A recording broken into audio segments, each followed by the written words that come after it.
हम इसके लिए मशीन भी यूज करते हैं। नाड़ी परीक्षण का एक अलग मशीन हमने बनाया है। इसमें पेशेंट को ये हाथ में जब हम प्रोब देते हैं तो ये प्रोब हाथ में लेने के बाद उसको जो है उसके सारे स्कैनिंग हो जाता है, उसके उनके सारे डिसीज का। तो स्कैनिंग होने के बाद में हमारे पास उनका डेटा आ जाता है हमारे लैपटॉप में, कंप्यूटर में। उसके हिसाब से भी एडवांस ट्रीटमेंट देने के लिए इसका हम यूज करते हैं। Hi everyone, you are watching Gulbarga Live. I am Mohammad Sharif Khan. Yes, came once again back with the interview. आज हम बात करने वाले हैं जो कि नांदेड़ के बहुत ही मशहूर डॉक्टर साहब के साथ जो गुलबर्गा में मंथ एंड में विजिट कर रहे हैं। आज हम बात करने वाले हैं जो कि पेशेंट जो काफी प्रॉब्लम्स को लेकर परेशान है, जैसे कि स्पॉन्डिलोसिस है, अल्सरेटिव प्रॉब्लम है, स्टमक प्रॉब्लम है, और उसके लिए जो काफी दिनों से जो हॉस्पिटल को चक्कर खा कर परेशान हो जा रहे हैं, तो उनके लिए एक बेहतरीन सुनहरा मौका गुलबर्गा में आपको मिलेगा। बल्कि गुलबर्गा नांदेड़ के मशहूर डॉक्टर साहब डॉक्टर स्वप्निल ददुलवार साहब जो कि गुलबर्गा विजिट करने वाले हैं हर मंथ के एंड में। और आपका जो हॉस्पिटल नांदेड़ में है जिसका नाम Vishwakar ayurvedic super multi speciality hospital Panchakarma and research centre, जो कि आप काफी सालों से नांदेड़ में प्रैक्टिस कर रहे हैं। और आपकी जो विजिट होती है डॉक्टर साहब की सिर्फ गुलबर्गा नहीं बल्कि पूना, लातूर और गुलबर्गा, बीदर और मुंबई में भी। तो पेशेंट जो गरीब होता है स्टेट में वो डॉक्टर साहब से आकर मिलते हैं। चलिए डॉक्टर साहब से हम मुलाकात करते हैं। Hi sir, welcome on Gulbarga live. जो है डॉक्टर साहब डॉक्टर स्वप्निल ददुलवार साहब आज हमारे साथ में मौजूद है। तो डॉक्टर साहब अपने बारे में कुछ बताइए पेशेंट्स को। यहाँ हम गुलबर्गा में जो है वो लास्ट संडे को आते हैं, बिदर में लास्ट सैटरडे को। हमारा मेन हॉस्पिटल जो है वो नांदेड़ में है। कई सालों का रिसर्च करने के बाद, जैसे कि स्पाइन डिसऑर्डर्स है या नी जॉइंट पेन है, इसके लिए हमने पिछले 15 साल से वहाँ पे नांदेड़ में कुछ मेडिसिन इसके लिए अच्छे से तैयार किए हैं। जिन लोगों को भी रीढ़ की हड्डी में पेन है या फिर स्पाइन का प्रॉब्लम है, स्पॉन्डिलाइसिस है, सर्वाइकल स्पॉन्डिलाइसिस है, लुम्बार स्पॉन्डिलाइसिस है, हाथ पैर में झुनझुनी होती है, या फिर उनको चलने में दिक्कत आती है, या बहुत दिनों से उनको ऑपरेशन भी नहीं हो रहा है और चलने भी नहीं आ रहा है, बेड रिडन पेशेंट्स है, या फिर जिनको पैरालिसिस हो गया है, जिनकी नस दब गई है, जिनको ब्रेन डिसीज है, ब्रेन रिलेटेड प्रॉब्लम्स है, जैसे वेरिकोज वेन्स भी है, उसमें अलग अलग प्रॉब्लम्स है। तो ये कई दिनों से प्रॉब्लम रहे वाले पेशेंट को हम इसमें कोई तरह का ऑपरेशन ना करते हुए बिना ऑपरेशन ये हम ट्रीटमेंट्स करते हैं। ये प्योरली आयुर्वेदिक ट्रीटमेंट्स इसमें हम करते हैं। इसमें जो मेडिसिन हम तैयार करते हैं यही हमारी असल में रिजल्ट्स उसकी वजह से आते हैं पेशेंट को। यहाँ पे हम अलग अलग तरीके से पेशेंट को कुछ ट्रीटमेंट्स भी करते हैं, जैसे विद्यकर्म है, अग्निकर्म है, या फिर कपिंग थेरेपी है। इसमें कई स्पेशल तरीके से हमने इसमें डिजाइन किया है कि पेशेंट को इसमें जल्दी रिजल्ट आ सके। अच्छा डॉक्टर साहब, जैसा आप बता रहे थे कि आप जो ट्रीटमेंट देते हैं ये प्योरली आयुर्वेदिक है क्या, एलोपैथिक है या होम्योपैथिक है, कौन सा प्रैक्टिस में है आपका? हाँ, इसमें हम प्योरली आयुर्वेदिक मेडिसिन और आयुर्वेदिक ट्रीटमेंट ही यूज करते हैं, इसमें कुछ भी एलोपैथी यूज नहीं करते। अच्छा सर, ये आप मुझे बता सकते हैं कि इसमें कितने जो है इसका कोई साइड इफेक्ट वगैरह होता है जो पेशेंट घबरा जाते हैं? बराबर है, ये बहुत अच्छा सवाल है इनका। इसमें पेशेंट को बिल्कुल घबराने की जरूरत नहीं है, क्योंकि इसमें हम कुछ भी मतलब चिरफाड़ नहीं करते या फिर ऑपरेशंस नहीं करते हैं।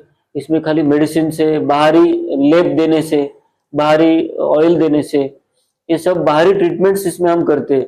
इसके side effect zero side effects है, इसके सारे अच्छे ही फायदे होते हैं। अच्छा डॉक्टर साहब, जैसे कि हम बात कर रहे हैं, जैसे आपने बताया कि स्पॉन्डिलोसिस का ट्रीटमेंट आप करते हैं और इसके अलावा नर्व्स रिलेटेड डिसीज और या बोन रिलेटेड डिसीज जैसे कि ऑस्टियोपोरोसिस है या और भी टाइप ऑफ डिसीजेस जैसे कि आप ये करते हैं। तो आपने बताया कि भाई आपके मेडिसिन के अलावा भी कपिंग थेरेपी भी करते हैं या हिजामा वगैरह कुछ इस तरह से रिलेटेड डिसीज का आप ट्रीटमेंट करते हो। तो सर जो काफी सालों से, जैसे कि मान लीजिए अगर पेशेंट 6-8 साल से जो है उसको बैकबोन में या रिपकेज में प्रॉब्लम हो रहा है, तो वो जो है विजिट कर करके डॉक्टर से परेशान है, तो उनका कितने विजिट्स में आप उनका कितने महीनों के अंदर उसका ट्रीटमेंट करके उसका सक्सेसफुल हो सकता है?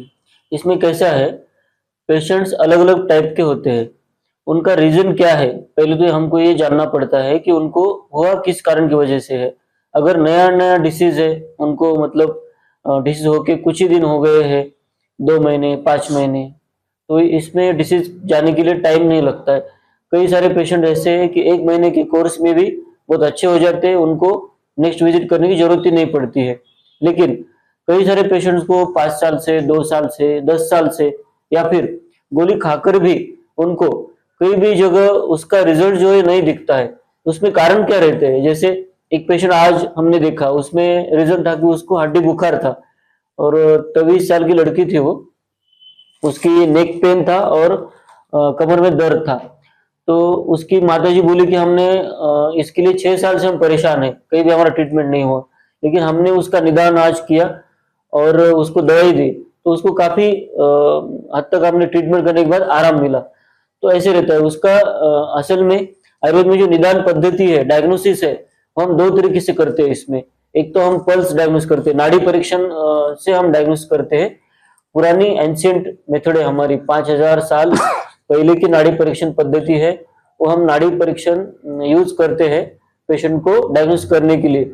बहुत सारे पेशेंट एमआरआई, सीटी स्कैन और एक्सरे लेके भी आते हैं, लेकिन उसमें कुछ नहीं निकलता है, या फिर निकलता भी है तो उनको सही ट्रीटमेंट नहीं मिलता है। तो हमारा ट्रीटमेंट फिर फेल हो जाता है बहुत सारे डॉक्टर्स का। तो इसमें नाड़ी परीक्षण करने के बाद उसका मेन जो रीजन है वो हमारे ध्यान में आ जाता है कि उसको पेट की वजह से प्रॉब्लम है, या फिर उसको एसिडिटी की वजह से उसको सर्वाइकल स्पॉन्डिलाइटिस है, उसकी नस में प्रॉब्लम है, उसके शरीर में गर्मी है, या फिर किसी चोट लगी वजह से उसको प्रॉब्लम है। तो ये प्रॉब्लम हम नाड़ी परीक्षण से, उसके लीवर में प्रॉब्लम है, उसका हेरिडिटी डिसीज जैसे एंकिलोजिंग स्पॉन्डिलाइटिस रहता है, इसमें हेरिडिटी डिसीज रहते हैं, जैसे उनके माता पिता को प्रॉब्लम रहते हैं, फिर इन लोगों में प्रॉब्लम आते हैं। सर तो जैसे ये सारे जी डिसीज को हम डायग्नोज करते हैं विद द हेल्प ऑफ नाड़ी परीक्षण, और मशीन ट्रीटमेंट भी हम इसके लिए मशीन भी यूज करते हैं। नाड़ी परीक्षण का एक अलग मशीन हमने बनाया है। इसमें पेशेंट को ये हाथ में जब हम प्रोब देते हैं, तो ये प्रोब हाथ में लेने के बाद उसको जो है उसके सारे स्कैनिंग हो जाता है, उनके सारे डिसीज का। तो ये स्कैनिंग होने के बाद में हमारे पास उनका डेटा आ जाता है हमारे लैपटॉप में, कंप्यूटर में। उसके हिसाब से भी एडवांस ट्रीटमेंट देने के लिए इसका हम यूज करते हैं। अच्छा डॉक्टर साहब, जैसा कि आप बताएं कि आज के पीरियड में जो आपका जो ट्रीटमेंट है, अल्हम्दुलिल्लाह नाड़ी परीक्षण की वजह से आप जो ट्रीटमेंट करते हैं, आज के पीरियड में जो लाइफस्टाइल है इतनी बिजी हो गई, आमतौर पर वर्क फ्रॉम होम कर कर लोग जो स्ट्रेस ले रहे हैं और बैठकर जो रिपकेज प्रॉब्लम, स्पॉन्डिलोसिस, ये तो आम हो गया। तो ये खास तौर पे अब आमतौर पे जो भी हम डॉक्टर के पास जाते हैं करते हैं, तो खास तौर पे टीचिंग में जो ठहर के काम करते हैं, तो ये लोगों को ज्यादातर इस प्रॉब्लम्स का सफरिंग करना पड़ता है। तो मैं तमाम जो के टीचिंग लाइन के लोग हैं या ऑफिशियली लाइन के काम या आईटी इंडस्ट्री से रिलेटेड लगे, तो मैं आप लोगों से रिक्वेस्ट करता हूं कि आप लोग एक बार जरूर यहाँ डॉक्टर साहब से मुलाकात करें। तो जो डॉक्टर साहब जो है Santraswadi Medicare multi speciality hospital में विजिट करते हैं, जो कि संडे के रोज। तो आप जो कि आईटी प्रोफेशनल लोग हैं या जो भी टीचिंग लाइन के, खास तौर पे जो इस प्रॉब्लम को सफर कर, या एज रिलेटेड डिसीज है, जैसे कि डॉक्टर साहब ने बताया कि भाई जो कि हेरिडिटरी डिसीज भी होती है, तो आप लोग बिंदास खुलकर डॉक्टर साहब से आकर मिल सकते हैं। तो डॉक्टर साहब जो कि बोन रिलेटेड के अलावा भी और भी डिसीजेस का भी ट्रीटमेंट करते हैं, जो कि हम आपसे डिस्कस करते रहेंगे। तो आप जो डॉक्टर साहब का जो कॉन्टेक्ट नंबर यहाँ पर नीचे दिया गया है स्क्रीन के अंदर, तो आप डॉक्टर साहब से मुलाकात कर आप कॉन्टेक्ट डिटेल ले सकते हैं और अपॉइंटमेंट लेकर आप डॉक्टर साहब से मिल सकते हैं, जो कि डॉक्टर साहब एवरी मंथ के एंड के संडे में आते हैं। और आपको हमारे चैनल के थ्रू से भी आपको पता चल जाएगा कि डॉक्टर साहब क्या डेट पे आने वाले हैं, और मैसेज भी आपको मिल जाएगा। और डॉक्टर साहब की टीम, और डॉक्टर साहब जो सबसे बड़ा, मैं आपको एक सवाल करना चाह रहा हूँ कि आमतौर पर गुलबर्गा में और भी डॉक्टर्स आते हैं, तो वो लोगों, जब पेशेंट जो लोकल यहाँ से आपसे दवा लेने के बाद, काफी लोग हमको सवाल ये करते हैं कि भाई मेडिसिन तो ले लिए, बट उसको कभी कभार क्या होता है, पेशेंट कंफ्यूज हो जाता है या फिर प्रॉब्लम हो जाता है। सही तो उनको क्या है, उनको सबसे बड़ा बवाल होता है। कुछ लोगों को क्या होता है, दवा लेने के बाद घबराहट सी होती है, बनना नहीं होता, तो आपका जो कि आमतौर पर जो सपोर्ट टीम होती है जो डॉक्टर्स की, वो नहीं मिल पाती, इसी वजह से पेशेंट तो दवा ले लेता है, खा नहीं पाता और वो सडनली बीच में ही छोड़ देता है। तो आप किस तरह से आपकी सपोर्ट टीम काम करती है जो आप मेडिसिन देना, आप जरा खुल के बताइए इसके तरफ। इसके दो चीजें इसके लिए हमने किया है। बहुत सारे पेशेंट्स के इसके लिए हमको फोन आए थे कि हमको ये प्रॉब्लम जा रहा है, तो इसके लिए हमने हेल्पलाइन नंबर्स हमने कुछ दिए हैं, उस पर कॉल करने के बाद आपका सही समाधान इसमें मिल जाता है। दूसरी बात, हम खुद भी पेशेंट्स को कभी कभी फोन करके बताते हैं कि आपका दवाई चालू है, आप दवाई ठीक तरह से ले रहे हैं, आपको अड़चन तो नहीं है। एक कॉल हमारा, एक रिकवरी कॉल, फीडबैक कॉल हमारा रहता है इसके लिए, और विजिट के लिए भी हमारा एक फीडबैक कॉल रहता है। तो पेशेंट को किसी तरह की परेशानी ना आए या फिर उनको कोई सवाल भी आए तो बिंदास उस नंबर पे पूछ के उनका सोल्यूशन निकाल सकते हैं इस तरह से।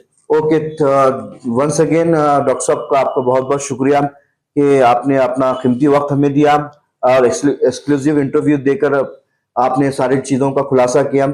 सो डियर व्यूअर्स, जैसा कि आपने डॉक्टर साहब से पूरा डिटेल लिया है, और भी आपको जो भी रिलेटेड डिसीजेस जो है, तो हमारा जो पार्ट 2 जो है वो वीडियो को वॉच कर आप वो डिटेल ले सकते हैं।